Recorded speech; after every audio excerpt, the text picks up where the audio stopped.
Hello बच्चों, कैसे हैं आप सभी लोग। उम्मीद है बहुत बढ़िया, जबरदस्त, जिंदाबाद होंगे। और ईएमआरएस के लिए आपकी तैयारी बहुत अच्छी चल रही होगी। उसी सेशन में हम लोग अपना मैराथन जो कर रहे हैं। और आज ये सीरीज हमारी बच्चों कितनी होगी, 4 नंबर की सीरीज होगी। और हम अपने प्रश्नों को देखेंगे।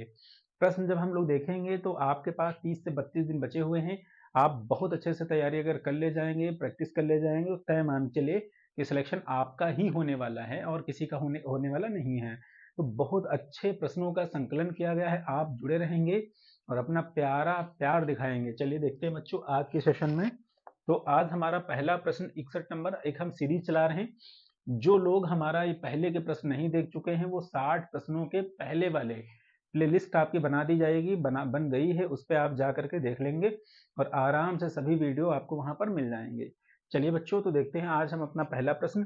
और पहला प्रश्न हमारा क्या है कि श्याम पट्ट को शिक्षण सहायक सामग्री के निम्नलिखित में से किस समूह या श्रेणी में सम्मिलित किया जा सकता है। तो बच्चों प्रश्न आप देखेंगे कि यहाँ प्रश्न आपके दो तरीके से होते हैं। एक दृश्य सामग्री, एक श्रव्य सामग्री। दृश्य का मतलब वो टीएलएम, वो चीजें जिससे बच्चे देख करके सीखते हैं। और बच्चों दूसरी वाली जब हम लोग बात करेंगे तो दूसरी वाली बात हमारी क्या होती है, श्रव्य, जैसे हमारा रेडियो और ये सब सारी बातें। तो उसी के ऊपर ये पहला प्रश्न है कि जो हमारा श्याम पट है, जो बोर्ड है हमारा, वो जो श्याम पट है वो शिक्षण सहायक सामग्री में, शिक्षण सहायक सामग्री का मतलब बच्चों क्या बात हो जाएगी, टीएलएम सामग्री में निम्नलिखित में से किस समूह या श्रेणी में सम्मिलित किया जा सकता है। क्या वो श्रव्य सहायक सामग्री का पार्ट है, क्या वो दृश्य सहायक सामग्री का पार्ट है, क्या वो दृश्य और श्रव्य दोनों सहायक सामग्री का पार्ट है, और उपरोक्त में से कोई नहीं। ये बात आपको बतानी रहेगी बच्चों। तो जब श्याम पट को शिक्षण सहायक सामग्री टीएलएम में हम लोग देखते हैं तो आपको उसको हम किसमें शामिल करेंगे, श्याम पट आप उत्तर करेंगे कि इसका उत्तर क्या हो जाना चाहिए बच्चों। तो जैसे ही वाली हम लोग बात करेंगे तो आप एक बार और देख लीजिए सवाल। तो पहले तो आप लोग अच्छे से देखेंगे सवाल। तो ये क्या हो जाएगा इसका, तो श्याम पट, तो श्याम पट में आवाज तो आएगी नहीं, तो बच्चों ये क्या हो जाएगा आपका उत्तर। तो उत्तर आपका हो जाएगा दृश्य सहायक सामग्री। आप लोग ध्यान से बहुत प्यार से सवाल करिए, है ना। तो ये हो जाएगा दृश्य सहायक सामग्री। बच्चों अगला सवाल हमारा हो जाएगा शिक्षण, फिर है शिक्षण सहायक। शिक्षण में शिक्षण सहायक सामग्री का उपयोग किस लिए करते हैं बच्चों, यहाँ हो जाएगा शिक्षण में, ये जो हमारा शिक्षण है, शिक्षण में शिक्षण सहायक सामग्री यानी टीएलएम का उपयोग हम किस लिए करते हैं। यानी जो हमारे बच्चे होंगे उनको पढ़ाने में जो हम टीएलएम का प्रयोग करते हैं उसका यूज क्यों करते हैं। क्या शिक्षण को मनोरंजक बनाने के लिए कि बहुत ज्यादा उनको मजा आए, दूसरा छात्रों मतलब जो छात्रों की ग्रहण शक्ति स्तर को बढ़ाने के लिए टीएलएम का प्रयोग चल रहा है, छात्रों का ध्यान आकर्षित करने के लिए, अगला है बच्चों छात्रों को शिष्ट बनाने के लिए, शिष्ट मतलब बेहतर बनाने के लिए। चलिए आगे देखते हैं शिक्षण को मनोरंजक बनाने के लिए, छात्रों की ग्रहण शक्ति स्तर को बढ़ाने के लिए और छात्रों का ध्यान आकर्षित। तो टीएलएम का प्रयोग क्यों करते हैं बच्चों, तो आपको उत्तर दिखाई देगा कि छात्रों की ग्रहण शक्ति स्तर को बढ़ाने के लिए, कि वो ज्यादा से ज्यादा चीजों को ग्रहण कर सकें, रिसीव कर सकें और समझ सकें, इसलिए हम टीएलएम का प्रयोग लाते हैं। आगे हम चलेंगे बच्चों। अगला प्रश्न है हमारा निम्नलिखित में से कौन सा अधिक परस्पर, ठीक है, संवादात्मक मतलब डायलॉग वाला और छात्र केंद्रित है। तो लिखा गया है अधिक परस्पर संवादात्मक और छात्र केंद्रित। बच्चों यहाँ पर आपने देखा होगा कि कई सारी चीजें होती हैं। एक आपका होता है टीचर सेंटर्ड एजुकेशन और दूसरा होता है बच्चों चिल्ड्रन सेंटर्ड एजुकेशन। तो इन्होंने कहा कि जहाँ पर डायलॉग्स होंगे, जहाँ पर संवाद होगा, जहाँ पर हम बातचीत करेंगे, तो वो वाला जो आपका क्रम होगा वो क्या होता, कहाँ पर ये दिखाई पड़ता है, और वो छात्र केंद्रित होना चाहिए। जहाँ डायलॉग होगा वो छात्र केंद्रित। क्या ऐसा संगोष्ठी में होता है, बड़ी बड़ी संगोष्ठी, कई सारे लोग मिल करके बोलते हैं, अपनी अपनी बात रखते हैं। क्या वो कार्यशालाओं में होती है, क्या वो व्याख्यान में होती है, लेक्चर मेथड भी आप जानते हो, क्या वो समूह चर्चा में होती है। तो उत्तर करेंगे हम लोग और इसका उत्तर बच्चों आपका क्या हो जाएगा, फोर्थ, यानी समूह चर्चा। जहां आपको डिस्कशन का मौका मिलेगा, जहां आपको बात करने का मौका मिलेगा, जहां आप अपनी बात रख पा रहे होंगे, तो वहां पर आप बहुत ज्यादा वो शिक्षा कैसे हो जाएगी, छात्र केंद्रित। आगे बच्चों हम लोग देखेंगे, लिखा है निम्नलिखित में से कौन सा यंत्र प्रक्षेपित सामग्री के अंतर्गत आता है। तो प्रक्षेपित सामग्री के अंतर्गत बच्चों क्या आता है, जैसे आपका प्रक्षेपण होता है ना, जैसे आप देखते हो कि उस पर लाइट वाइट डाल करके उसको दिखाया जा रहा, दृश्य सहायक सामग्री और श्रव्य सहायक सामग्री के अंतर्गत ही प्रक्षेपित आपको दिखाई पड़ेगा। तो वहां से आप ये चैप्टर तैयार करते हैं। क्या श्यामपट्ट होगा, क्या चित्रावली, मतलब जहां से चित्र बना करके कोई दिखाई जाए चीज, क्या पार चित्रादृशी, ठीक है बच्चों, फिर क्या ग्लोब, ये कहां से आपको दिखाई पड़ेगा। चलिए इसको उत्तर आप करेंगे। देखा है निम्नलिखित में से कौन सा यंत्र प्रक्षेपित सामग्री के अंतर्गत आता है। तो प्रक्षेपित हम किसको कर सकते हैं, ठीक है, चलिए उत्तर करिए बच्चों। तो इसका उत्तर हो जाएगा पार चित्रदर्शी। तो बच्चों जो पार चित्रदर्शी है उस पे हम इसको दिखाते हैं, प्रक्षेपित करके दिखाते हैं। आगे अगला प्रश्न हो जाएगा कि अधिगम का सबसे उपयुक्त अर्थ क्या है। तो जो लर्निंग है हमारा, जो अधिगम है, जो लर्निंग है, इसकी परिभाषा को ये पूछ रहे हैं कि उसको सबसे परफेक्ट उसका अर्थ क्या होगा। क्या अधिगम का मतलब ज्ञान और उपदेश से है, क्या व्यवहार में स्थायी परिवर्तन है, और क्या व्यक्तिगत सामंजस्य है, और क्या कौशल अभिग्रहण है। चलिए बच्चों आप उत्तर करेंगे इसका। तो इसका उत्तर बच्चों क्या हो जाएगा कि अधिगम कोई भी हो, अधिगम का सिर्फ एक ही उद्देश्य होता है कि जो हमारे लर्नर्स हैं उनके जीवन में, उनके नॉलेज में कोई चेंज आए, कोई परिवर्तन आए, ये इसका सबसे अच्छा अर्थ होता है, और इसका उत्तर हो जाएगा बी। आगे चलते हैं बच्चों। अगला प्रश्न हमारा है कि निम्नलिखित में से कौन सा शब्द अपनी सोच, प्रक्रियाओं, स्वसंचालन और अपने व्यवहार को परिवर्तित करने की क्षमता को दर्शाने के लिए उपयोग किया जा सकता है। पहला ऑप्शन है मेटा कॉग्निशन एंड मेटा अनुभूति, अगला है स्व विनियमन, अगला है सरल अनुभूति, और उपरोक्त में से कोई नहीं। ये बात आपको बतानी रहेगी कि निम्नलिखित में से कौन सा शब्द अपनी सोच प्रक्रियाओं। तो पहली तो बात बच्चों ये हो जाएगी जो सोच प्रक्रिया है, थॉट प्रोसेस है वो। दूसरा हो जाएगा स्वयं का संचालन, और अपने व्यवहार को परिवर्तित करने की क्षमता किसमें होगी। तो ये वाली बात आप उत्तर करोगे। तो ये मेटा कॉग्निशन का मतलब होता है बच्चों सोच, विचार, थॉट, इनको हम मेटा कॉग्निशन कहते हैं, यानी वहां से बात निकल करके आती है। अगला प्रश्न है निम्नलिखित में से शिक्षार्थी जो आपके लर्नर हैं को प्रेरित, प्रेरित का मतलब जो मोटिवेट करें, प्रेरित करने के लिए कौन सा दृष्टिकोण सबसे उपयुक्त है। आपके जो लर्नर्स हैं उनको सबसे ज्यादा प्रेरित करने के लिए सबसे ज्यादा मोटिवेटेड चीज कौन सी हो जाएगी। क्या उनको उचित पुरस्कार दे दिया जाए तब वो मोटिवेट हो जाएंगे, क्या उपयुक्त मार्गदर्शन उनका किया जाए, गाइडेंस की जाए, क्या सदैव उपयुक्त उदाहरण उन्हें देना चाहिए, और क्या कक्षा में व्याख्यान देना चाहिए। तो शिक्षार्थी को प्रेरित करने के लिए सबसे उचित बात क्या होगी कि वो इतना प्रेरित हो जाएं, इतना मस्त हो जाएं कि वो खूब पढ़ें, खूब मन लगाएं और खूब शिक्षा की तरफ आगे बढ़ें।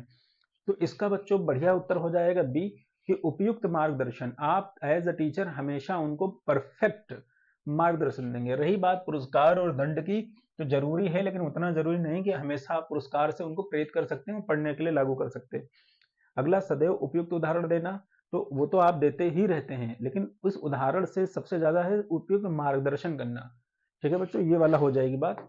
अगला है हमारा शिक्षक के लिए छात्रों संस्कार उत्पन्न करने का सबसे श्रेष्ठ मार्ग कौन सा।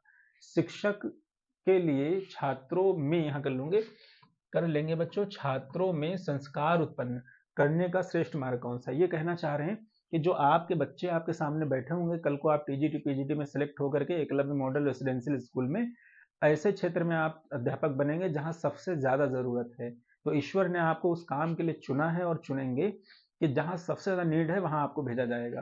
तो वहां पर ये बात हो रही है कि उनके जो संस्कार में है उनमें जो चेंज लाओगे, और संस्कार उत्पन्न करने का श्रेष्ठ तरीका क्या। क्या उनको आप पूरे दिन कहानी सुनाते रहेंगे ताकि उनके संस्कार बदल जाएं। दूसरा बच्चों होगा क्या अनुशासन की भावना विकसित उनमें कर देंगे आप। अगला है शिक्षक का स्वयं का आदर्श व्यवहार कर देंगे। अगला उनके माता पिता को विश्वास में लेना। तो क्या आप बताओगे। तो बहुत अच्छा उत्तर होगा कि शिक्षक का स्वयं आदर्श व्यवहार। बच्चों जैसे हम अभी यहाँ स्टडी कर रहे हैं, जैसे ही आप क्लास में जाते हो तो सारे बच्चे आपको फॉलो करते हैं, आपको देखते हैं, आपके आदर्श, आपके गुण, आपकी भाषा, आपका चरित्र वो अपने में उतारने का कोशिश करते हैं, क्योंकि वो आपको रोल मॉडल मान चुके होते हैं। तो सबसे बड़ी जो बात होती है कि आप उनके संस्कारों को श्रेष्ठ तब कर पाएंगे जब आपका ही चरित्र श्रेष्ठ होगा, अच्छा होगा, बेहतर होगा, अदरवाइज चीजें नहीं हो पाती हैं। आगे बच्चे हम लोग चलेंगे। अगला प्रश्न है हमारा निम्नलिखित में से अनुपस्थिति अब्सेंट्स जो बच्चे होते रहते हैं क्लास में, आज किसी दिन 2 आए, किसी दिन 20 आए, किसी दिन 75 और किसी दिन एक भी नहीं। अनुपस्थिति की समस्या के समाधान के लिए सबसे श्रेष्ठ उपाय कौन सा है? कि बच्चे लगातार अनुपस्थित हुए जा रहे हैं, उनमें सबसे श्रेष्ठ उपाय कौन होगा? क्या पाठ्यक्रम को कम करना चाहिए? पहली बात। क्या है? शिक्षकों की सहानुभूति होनी चाहिए कि मतलब पाठ्यक्रम को कम कर दें सिलेबस, ताकि बच्चों को आनंद आने लगे और पढ़ना कम पड़े तो वो आने लगे। क्या ये वाला प्रोसेस अपनाएं? कुल मिलाकर के बच्चों की जो अनुपस्थिति की समस्या है उसको दूर करने के लिए, समाधान के लिए आप बात कर रहे हो। आगे हो जाएगा शिक्षकों की सहानुभूति। ठीक, अगला हो जाएगा शिक्षण संस्थानों का आकर्षक वातावरण। क्या वहाँ का बहुत अच्छा आप पेड़ पौधे लगा करके या फिजिकल या मेंटल किसी भी तरीके से, मानसिक रूप से तनाव उस तरीके से आप उसके वातावरण को अच्छा कर देंगे, तब बच्चे पढ़ने आएंगे। अगला है छात्रों को प्रेरित करना, मोटिवेट करना, तब पढ़ने आएंगे। तो चार विकल्प चारों बहुत अच्छे हैं, प्रश्न सभी हमारे अच्छे हैं। तो आपको बताना होगा कि उसका सही उत्तर क्या होना चाहिए। चलिए, तो इसका सही उत्तर आपका क्या हो जाना चाहिए? तो आप देखेंगे सही से एक बार और एक बार देख लेंगे तो ये हो जाएगा कि छात्रों को प्रेरित करना। बच्चों, शिक्षकों की सहानुभूति, ये आपको अच्छा लग रहा होगा लेकिन आपका सही होगा नहीं। ठीक है, सहानुभूति कब तक करोगे? कब तक करोगे सहानुभूति? तो उसका सबसे अच्छा उत्तर है कि छात्रों को मोटिवेट किया जाए, उनको अच्छी बातें बताई जाए, शिक्षा का महत्व बताया जाए और उनको प्रेरित किया जाए, तो फिर वो अभी क्लास आने लग जाएंगे। तो ये वाला इसका विकल्प हो जाएगा। और बाकी अगर इसको आकर्षक बना रहे हो तो प्रभावित करता है, लेकिन उतना ज्यादा प्रभावित नहीं। नहीं तो टीचर ही स्कूल से हटा दिए जाए, खाली आकर्षक वातावरण ही बना दिया जाए। तो खाली आकर्षक वातावरण से क्या सारे बच्चे पढ़ने आ जाएंगे? कभी नहीं, है ना। आगे की बात कि पाठ्यक्रम को कम कर दिया जाए, जिनको पढ़ना है वो आएंगे ही, ज्यादा करो या कम करो। अब आप कहेंगे सर एनईपी का आप विरोध कर रहे हैं, उसमें कहा गया सिलेबस को कम करें। सिलेबस को कम करना है, लेकिन उसकी जो गुणवत्ता है उसको कम नहीं करना है। ये बात वहां पर करी गई है ना। आगे की बात करेंगे हम लोग। अगला है कि निम्नलिखित में से छात्रों की अधिगम से संबंधित समस्याओं के समाधान का सबसे उचित उपाय कौन सा है? सवाल बच्चों क्या है कि निम्नलिखित में से छात्रों की अधिगम से संबंधित समस्याओं के समाधान। अगर वो बच्चे हमारे पढ़ रहे हैं कोई चीज और उनको लर्निंग करने में, उनको सीखने में, अधिगम करने में कहीं पर कोई दिक्कत आ रही है, तो उस दिक्कत के बारे में प्रश्न आपसे पूछा गया है कि उनसे संबंधित समस्याओं का समाधान का उचित उपाय आप क्या बताओगे उनको? क्या कठोर परिश्रम के लिए उन्हें सुझाव दोगे, हार्डवर्क करें वो? क्या पुस्तकालय में अध्ययन का निरीक्षण आप करेंगे? अगला है निजी ट्यूशन के लिए सुझाव देंगे या नैदानिक शिक्षण देंगे? तो प्रश्न है कि उनको सीखने में जो दिक्कत आ रही है उसके लिए क्या करोगे आप? तो कठोर परिश्रम के लिए सुझाव देंगे। चलिए उत्तर करेंगे बच्चों। तो उत्तर इसका क्या हो जाएगा हमारा? पुस्तकालय में अध्ययन का निरीक्षण। तो समय समय पर पुस्तकालय में जो अध्ययन लोग करते हैं या जो चीजें रिसर्च करते हैं, अगर उनको आप निरीक्षण करते रहेंगे, देखते रहेंगे अपनी आंखों के सामने क्या कर रहे हैं वो बच्चे, तो फिर उनका जो ये निदानात्मक अधिगम में जो समस्याएं आ रही, वो समय पर आपको जानकारी हो जाएगी, आपको समय पर बता दिया जाएगा, तो आप उसका निराकरण कर देंगे और उनकी समस्या फिनिश हो जाएगी। रही बात कठोर, जैसे ही कठोर आ जाता है, रिजिड आ जाता है, आप काट देंगे, तो ये बिल्कुल भी नहीं होना चाहिए। फिर आगे चले जाओगे निजी ट्यूशन के लिए सुझाव। ये तो एक तरीके से शिक्षा को बर्बाद करना है कि आप स्कूल में नहीं पढ़ाएंगे, आइए हमारे पास आइए और आप उनको फीस दीजिए, तो बिल्कुल गलत हो जाएगा। नैदानिक शिक्षण बच्चों, ये डायग्नोस की बात रोज नहीं हो पाएगी। आगे चलते हैं। लिखा है निम्नलिखित में से किस व्यक्तित्व को हम, पर्सनालिटी को हम मनोविश्लेषण के पिता के रूप में जानते हैं? यानी पूरी की पूरी एजुकेशन में आपको मनोविज्ञान दिखेगा, साइकोलॉजी दिखेगी। ये बात हो रही कि ये जो साइकोलॉजी है इसके फादर कौन है, इसके पिता कौन है, किसने इसको दिया? तो पहला है erect and erection, erect erection दिया गया है। फिर जीन पियाजे है।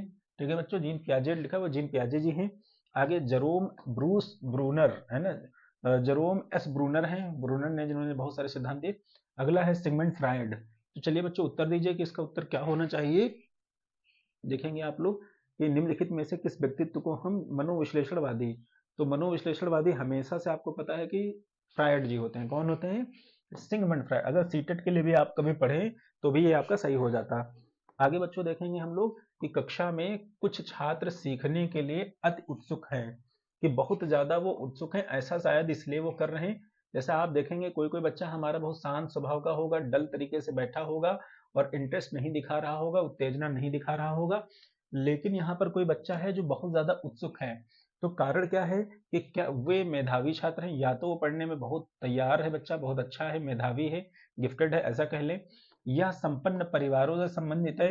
अगला बच्चा हो जाएगा कृत्रिम व्यवहार दिखाने हेतु, कि खाली वो बनावटी दिखाने के लिए उत्सुक है कि हम दिखा दें, टीचर को खुश कर दें, टीचर हमारे सभी अध्यापकों को ये लगे कि बहुत तेज है, बहुत पढ़ने के लिए आतुर है, क्या वो, लेकिन ये सब आर्टिफिशियल कर रहा वो, क्या कक्षा में अनुशासनहीनता का वातावरण बनाने के लिए वो ऐसा कर रहा है कि ताकि वो हो हल्ला हो जाए और क्लास डिस्टर्ब हो, क्या इसलिए कर रहा है? तो चलेंगे हम लोग, इसका उत्तर सही से क्या हो जाना चाहिए बच्चों? तो अच्छा सा उत्तर है कि वह मेधावी होंगे। जो बच्चे पढ़ने में बहुत तेज हो जाते हैं वो हमेशा उत्तर देने के लिए लालायित रहते हैं और पहली ही पंक्ति में सफ में बैठ करके बताते हैं कि गुरुजी हम बताएं इसका उत्तर हम करें। तो ये उत्सुकता उनके अंदर जो आ रही, वो सिर्फ इसलिए आ रही क्योंकि वो बहुत ज्यादा मेधावी छात्र हैं। चलिए आगे की बात हम लोग करेंगे। यदि कक्षा में कोई छात्र सही उत्तर नहीं देता है तो अध्येता, अध्येता का मतलब बच्चों यहाँ पर अध्यापक कह लोगे, शिक्षक कह लोगे, टीचर कह लोगे। अगर अध्याता आप नहीं समझ पाए हो तो अध्याता मतलब शिक्षक की उस पर क्या प्रतिक्रिया होनी चाहिए।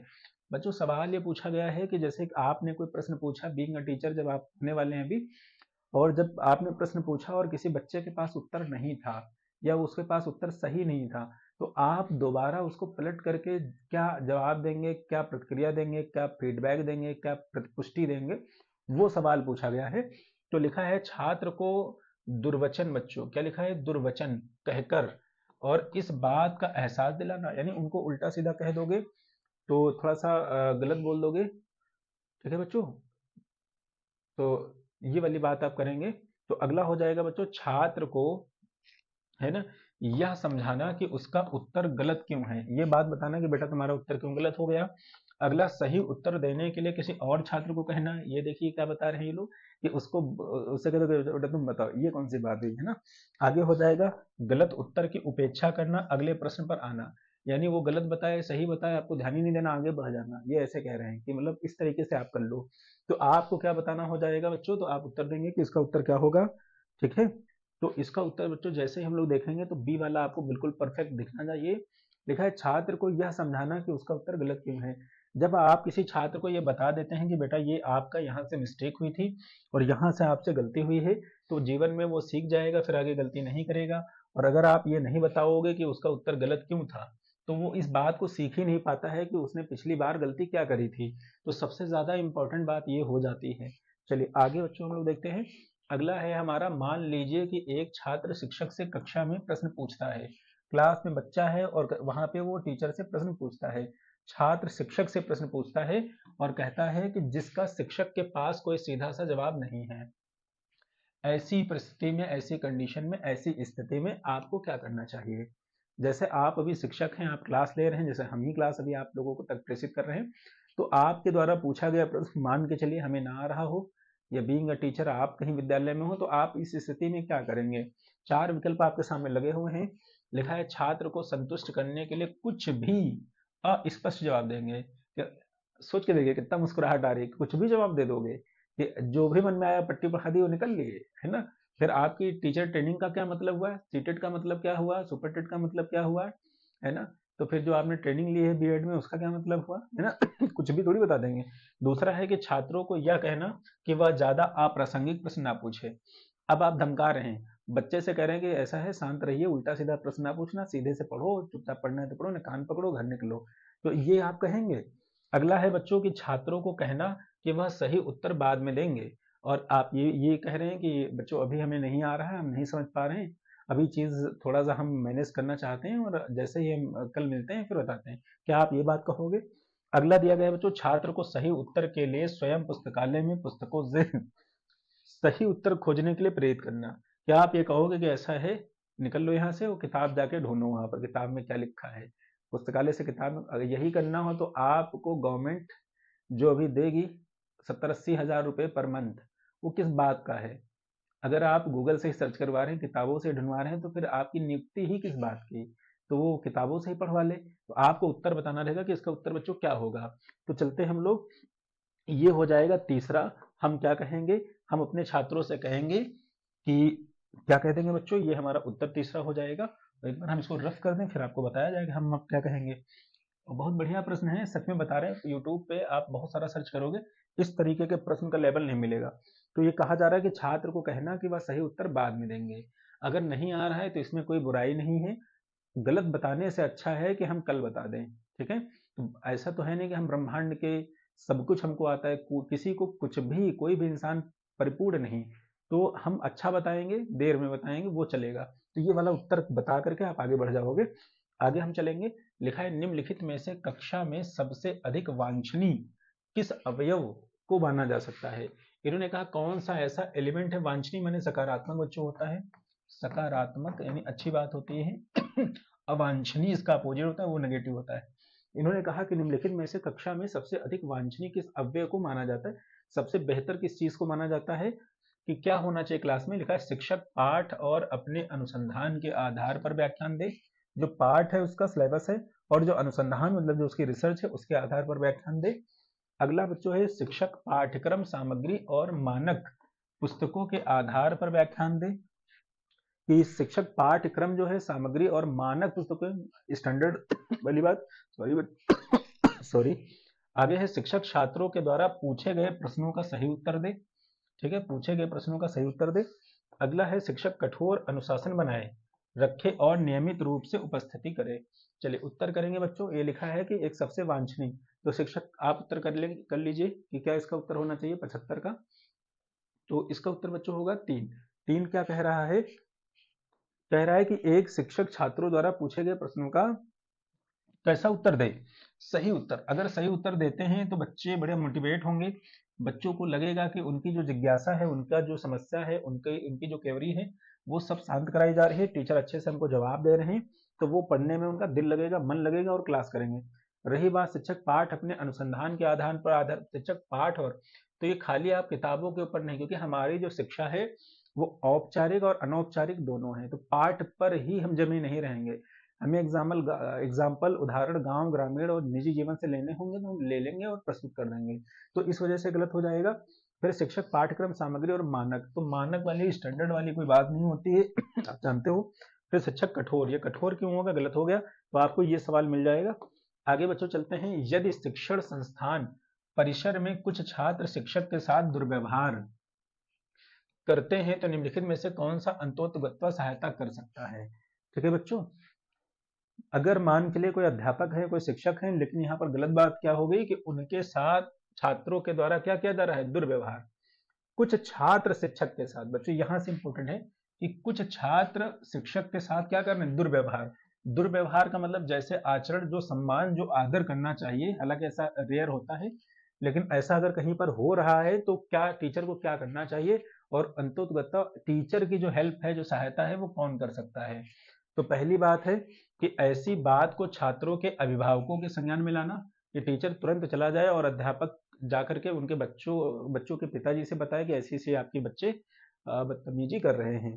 बदतमीजी इन द सेंस बच्चों कि वो आप बताओगे, क्या बताओगे, कि उनका व्यवहार जो है वांछनीय नहीं है, मर्यादित नहीं, ये वाली बात है ना। दूसरा है विकल्प शिक्षक स्वयं के चरित्र एवं व्यवहार में सुधार करे। शिक्षक क्या करेगा कि स्वयं के चरित्र में और व्यवहार में क्या करे, सुधार कर ले। अगला है शिक्षक का ऐसी घटनाओं को सदैव प्राचार्य को रिपोर्ट करने के लिए, प्राचार्य मतलब जो प्रिंसिपल होंगे उनसे जाकर के आप बता दोगे। फिर लिखा है इन छात्रों के विरुद्ध शिक्षकों को संगठित करने, मतलब पूरा का पूरा ग्रुप बना लो और जाकर के AK-47 मार दो। ये कह रहे ग्रुप बना लो, टीचर सारे ग्रुप बना लेंगे, तुमने बदतमीजी की तो तुमको हम मारेंगे।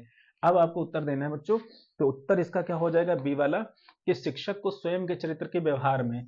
ये बात थोड़ा सा अमर्यादित भी है और थोड़ा सा सुनने में खराब भी लगेगी, और लेकिन समाज का एक ये भी दायरा है, हिस्सा है।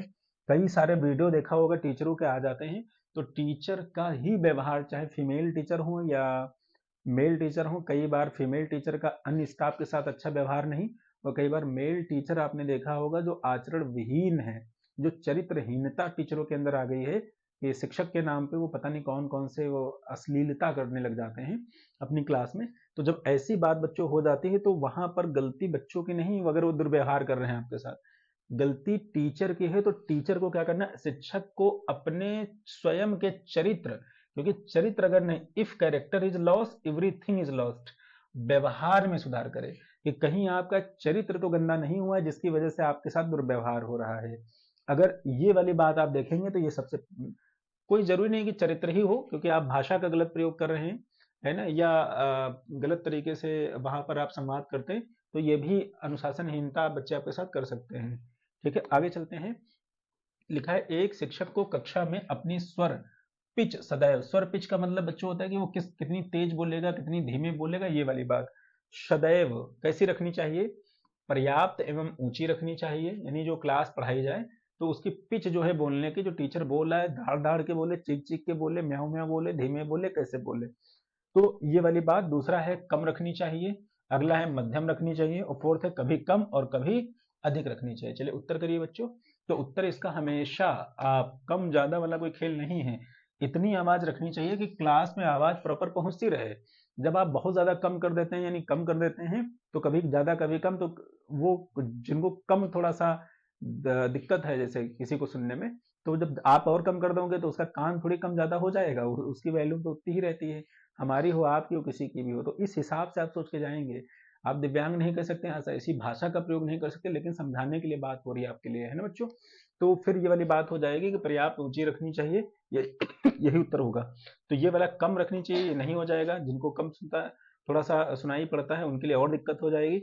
मध्यम रखनी चाहिए तो तमाम तक लोगों तक बात नहीं पहुंच पाएगी, सारे कारण, तो ये सब गलत है। आगे, यदि कक्षा में पिछली बेंचों मतलब जो पीछे होते हैं बैक बेंचर्स, बैठने वाले छात्र सदैव परस्पर बातें करते रहते हैं, तो शिक्षक ऐसी स्थिति में क्या करना चाहिए? बच्चों ये बात हो रही है जो बैक बेंचर्स हैं, जो पीछे बैठे हुए तफरी लिया करते हैं, तफरी मतलब बातें किया करते हैं, शिक्षक क्या पढ़ा रहा है कोई मतलब नहीं, कुछ लोग उंघाया करते हैं, कुछ लोग सोया करते हैं, कुछ लोगों को 1 मिनट के प्रश्नों के बाद तुरंत नींद आ जाती है ना बच्चों। तो उनका पूरा ही धर्म होता है सुबह शाम तक सोना, या तो चिल्लाना या तो बातें करना। तो ऐसी बातें हो रही ऐसे बच्चों के लिए, लेकिन यहाँ सोने की बात नहीं, यहाँ बैठे हुए पीछे और लड़ने की बात हो रही, डिस्टर्ब की बात हो रही, परस्पर बातों की बात। 1 मिनट का समय मिलता है, वो आपस में बातें करने लग जाते हैं। तो एज अ टीचर आप क्या करोगे कि जो वो कर रहे हैं उन्हें करने देना चाहिए। तो फिर आपकी भूमिका क्या है? स्वयं सोचे कि आप एक टीचर, फिर आपकी क्या भूमिका है? ये शोर करने में तो आपकी कोई भूमिका होगी। आगे है उन्हें ताड़ना मिलनी चाहिए, ताड़ना मतलब दंड, है ना, दंड, पनिशमेंट। आगे है बहुत मारो उनको, ये कह रहे हैं सवाल। अगला है उन्हें शिक्षक के ठीक सामने वाले बेंचों पर बैठाने के लिए कहना चाहिए, उनसे कहें कि बेटा तुम उधर से उठो, चलो आगे सामने बैठो फ्रंट पे। आगे की बात हो जाएगी कि उपरोक्त में से कोई नहीं। तो उत्तर क्या होना चाहिए बच्चों? तीसरा, कि उन्हें हम शिक्षक के ठीक सामने, क्योंकि जब आपके आंखों के सामने बिल्कुल पास में बैठे होंगे तो बातें नहीं कर पाएंगे, उनको आपके द्वारा थोड़ा सा आपका सम्मान भी करेंगे, डर भी होगा कहीं हमारी पिटाई ना हो जाए, तो सबसे पहले पीछे से उठा करके कहाँ बैठा देंगे उनको? अपने जस्ट सामने आगे। अगला है यदि कुछ छात्र शिक्षक पर टीका टिप्पणी शुरू कर दें। बच्चों फिर वही पहले वाले प्रश्न की तरीके से है, जैसे अभी हमने किया था, टीचर का अगर चरित्र या भाषा सही नहीं है तो उसके साथ दुर्व्यवहार होगा। तो यहाँ पर है यदि कुछ छात्र शिक्षक पर टीका टिप्पणी शुरू कर दें तो उस शिक्षक को क्या कार्रवाई करनी चाहिए? तो आप कहेंगे सर हम तो कूट देंगे किल्ले ही किल्ले, ठीक है, किल्ली ही किल्ली। तो ये ऐसा आप नहीं करोगे, क्योंकि ये एनसीएफ की गाइडलाइन का दंड आप नहीं दे सकते, ये दंडनीय अपराध है। तो उन छात्रों को उचित दंड मिलना चाहिए, क्या आप उनको मारोगे?